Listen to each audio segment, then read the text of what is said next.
머리를 맞대고 얘기를 해야 될 거 아니야. Meskipun Wogi sudah mendapatkan emasnya, namun di sini ia tetap berusaha untuk mengajak Heju bekerja sama. Demi mengambil kepercayaan dari Heju, Wogi pun menuruti semua perintahnya.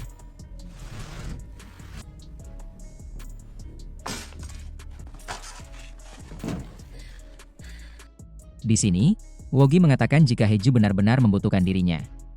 Hal tersebut karena batangan emas yang amat besar, tidak mungkin dijual belikan di toko-toko emas di pinggir jalan. Karena hal tersebut sudah pasti akan diketahui oleh sang pemilik emas. Wogi juga mengatakan jika semua pegadaian dan toko perhiasan di tempat tersebut terhubung dengan perusahaan milik bosnya. Terlebih lagi setiap penjualan batangan emas dibutuhkan KTP dan nomor telepon. Yang mana sudah pasti jika Heju akan tertangkap dengan sangat mudah. Mendengar perkataan dari Wogi, Heju pun mulai tertarik dengan ide yang akan Wogi kemukakan. Di sini Wogi mengatakan jika dirinya tidak perlu mengetahui tentang lokasi dari emas-emas tersebut disembunyikan. Ia hanya memerintahkan Heju agar memberikan satu batang emas setiap 3 hari. Dan ia akan menjualnya dan memberikan uangnya kepada Heju. Dengan begitu, Wogi tak bisa berbuat curang sebelum semuanya terjual. 야, 오케이 알겠어. 근게 어딘지 나한테 말해줘봐. 죽이긴 누가 누굴 죽여? 그 근게 다 팔 때까지 나도 뭐 따지 못할 거 아니야. Awalnya Wogi meminta bagian 50% dari setiap penjualan. Namun dari sisi Heju sendiri, ia menolaknya. Hal tersebut karena Heju menganggap jika emas itu merupakan milik dari The Q. Setelah kesepakatan terjalin, di sini Wogi pun menjelaskan tentang bagaimana ia akan menjual emasnya. Dikatakan bahwa menjual emas dengan bobot 10 kg amatlah sulit. Yang paling mudah, ialah dengan mencetak ulang emas menjadi batangan 1 kg. Untuk KTP palsu dan nomor telepon, Wogi sudah memikirkannya. 서로 믿기. 절대 배신하지 않기. 너나 딴 생각하지 마. 이거 치면 이제 계약하는 거야. 어?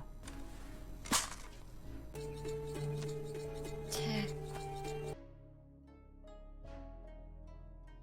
Di pagi selanjutnya, kita diperlihatkan dengan Heju dan sang ibu yang mencoba memeriksa keadaan penyakitnya.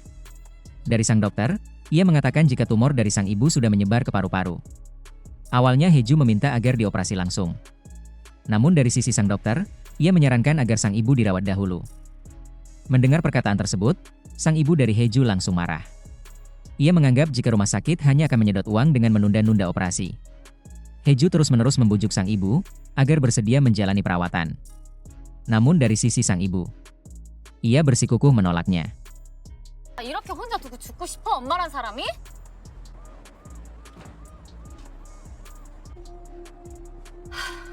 Di lain sisi, kita diperlihatkan dengan sang detektif Ko yang hendak bertemu dengan Parjo. Inti dari pertemuan tersebut, si Parjo meminta kepada detektif Ko agar menemukan satu orang dari ponsel The Q yang dimungkinkan menjadi kaki tangannya. Si Parjo bersedia mengeluarkan uang berapapun, asalkan barangnya yang hilang dapat ditemukan sebelum sang ketua kembali di akhir bulan. Menyadari akan usaha dari Parjo untuk menemukan peti tersebut, detektif pun menjadi penasaran tentang isi dari peti. Namun dari si Parjo, ia menutup mulutnya rapat-rapat. 근데 그 관 속에 든 물건이 뭐야? 이도경이 혼자가 아니야. 시키면 시키는 대로. Tidak tinggal diam begitu saja.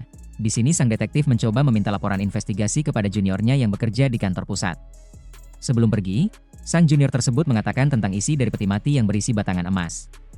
Di sini sang junior juga memberikan informasi terkait dengan emas batangan tersebut. Yang mana, ada perusahaan dagang di Kamboja yang didanai oleh kartel narkoba bernama Krom Tom. Kabarnya, ketua perusahaan tersebut mengubur dana gelap dalam jumlah besar. Bukan uang, melainkan emas batangan seberat 10 ton. Tidak tahu bagaimana informasinya bocor. Pemerintah pun melakukan pencarian atas penghindaran pajak. Karenanya, mereka pun memindahkan emas tersebut ke luar negeri. Yang mana salah satunya, ialah yang kini dipegang oleh Heju. Dari sisi detektif Ko, ia langsung melakukan penyelidikan dimulai dari tempat kejadian.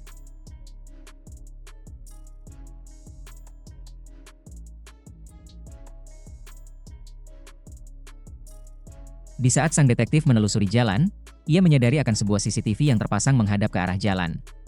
Tak ingin berlama-lama, ia pun langsung meminta rekaman mundur sampai saat waktu kejadian. Dari rekaman tersebut, sang detektif pun menemukan target yang ia duga sebagai sang pembawa mobil peti mati. 일본 진구 21길 정산? 2시 55분에 정산 3교 초입. Dari informasi yang ia dapat, sang detektif pun memberitahukan kepada Parjo jika peti mati tersebut berada di Jeongsan. Sang detektif benar-benar meyakini, sebab mobil yang terekam CCTV masuk ke Jeongsan tanpa pernah keluar. 정산 숨겼지. 정산 외부로 나간 CCTV에는 그러면 되는 거 아니야. 빨리 찾아내요. 박 기자는 그 관안에 뭐가 되는지 아죠? 왜 박 기자한테 말을 안 했을까? 이 왼팔로 밀린 거야? Berpindah ke Wogi. Setelah melakukan beberapa penelusuran, ia pun menemukan salah seorang pandai emas yang mungkin amat cocok untuk bekerja dengannya. Di sini Wogi mengatakan tentang dirinya yang berani membayar tinggi, agar si pandai besi tidak mempertanyakan asal-usul dari emas tersebut. Awalnya si pandai besi menolak tawaran dari Wogi. Hal tersebut karena ia mengetahui, jika emas batangan yang akan ia kerjakan merupakan emas ilegal. Namun karena kenaikan bayaran yang diberikan oleh Wogi, ia pun akan memutuskan sesaat setelah melihat emasnya. 잘 알죠? 어디 가도 세우비 이만큼 못 받는 거. 아니 다 훈석 씨 마음에 들어서 그래. 보고 결정할게요. Si pandai besi tersebut bernama Seok. Setelah melihat dan memastikan keaslian dari emas, Seok pun langsung meminta waktu untuk mengumpulkan beberapa barang terkait dengan pencetakan.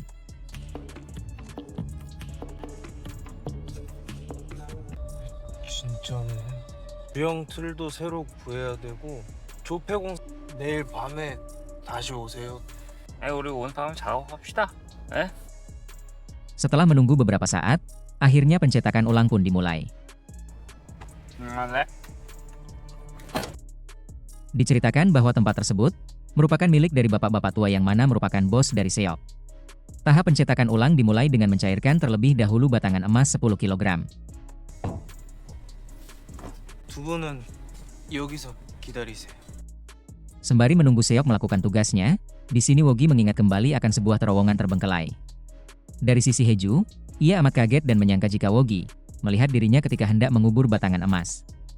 Namun ternyata, Wogi hanya mengenang masa lalu ketika Heju sedang mencari anjingnya.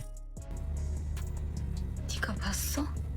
박직으로 그 새끼가 이름 뭐더라. 그 어렸을 때 얼음병하다가 들어와가지고 이거 새끼고 찾겠다 들어갔잖아. 내 이모들 데리고 다 데리고 갔네. Dan dikatakan pula bahwa Wogilah yang telah memanggil ibunya Heju dan bibinya ketika Wogi menyadari Heju tidak lekas muncul dari terowongan. 뭐야? 진짜 기억 안 나? 몰라.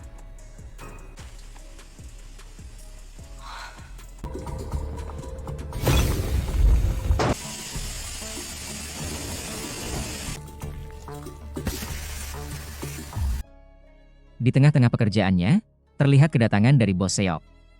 Di sini, Wogi pun mencoba untuk bersembunyi. 저요.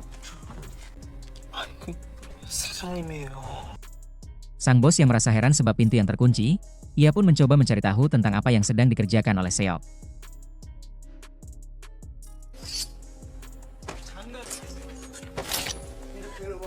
얼마 안 돼요. 아 사장님. Namun tujuan utama dari kedatangan sang bos, ia mengatakan jika dirinya tidak bisa tidur. Hal tersebut karena sang bos berniatan akan menjual pabriknya kepada Presiden Chai. Sang bos pun mengatakan kepada Seok, jika dirinya harus berhenti sekarang dan mulai mencari pekerjaan di tempat yang lain. Diceritakan bahwa sebenarnya, sang bos ingin membantu Seok yang memiliki niatan ingin menguliahkan adiknya. Ketika sang bos hendak pergi, di sini Wogi malah menjatuhkan emasnya. 고생 많았다.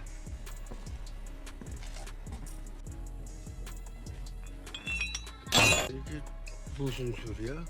아 사장님.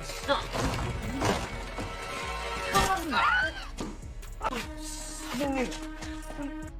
Setelah melumpuhkan sang bos, di sini Wogi berniatan untuk menghabisinya. Namun usaha tersebut dicegah oleh Heju dan Seok. Heju mencoba meluluhkan Wogi dengan mengatakan jika dirinya sebenarnya ingat tentang masa lalu di terowongan.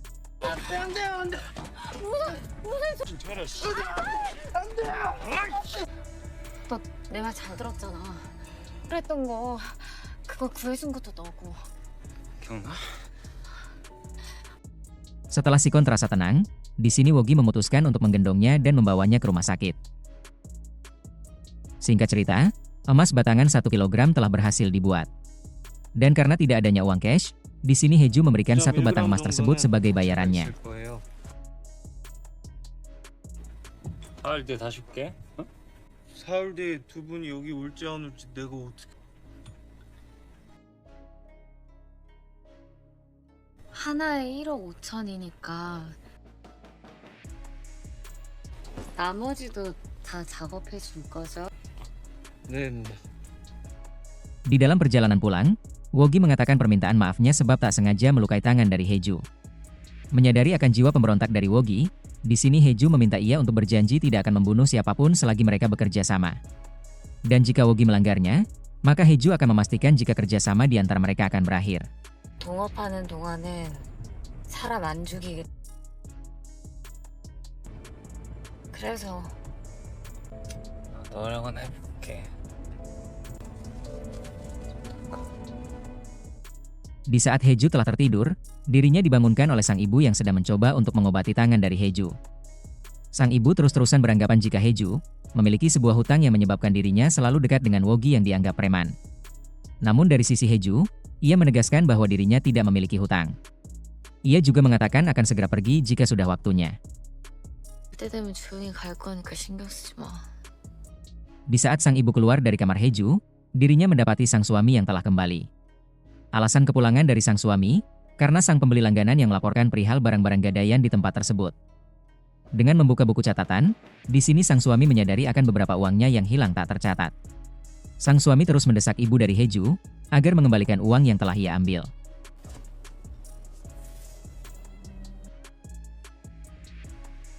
얼마나 해쳐먹은 거나.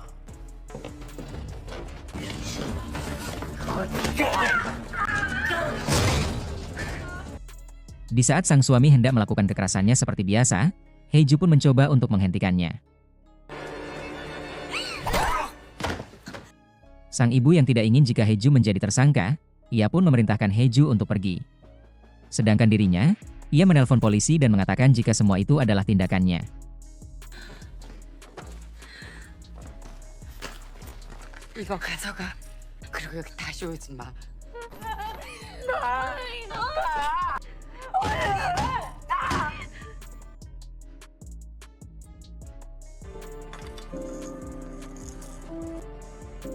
저기 사람을 죽인 것 같네요.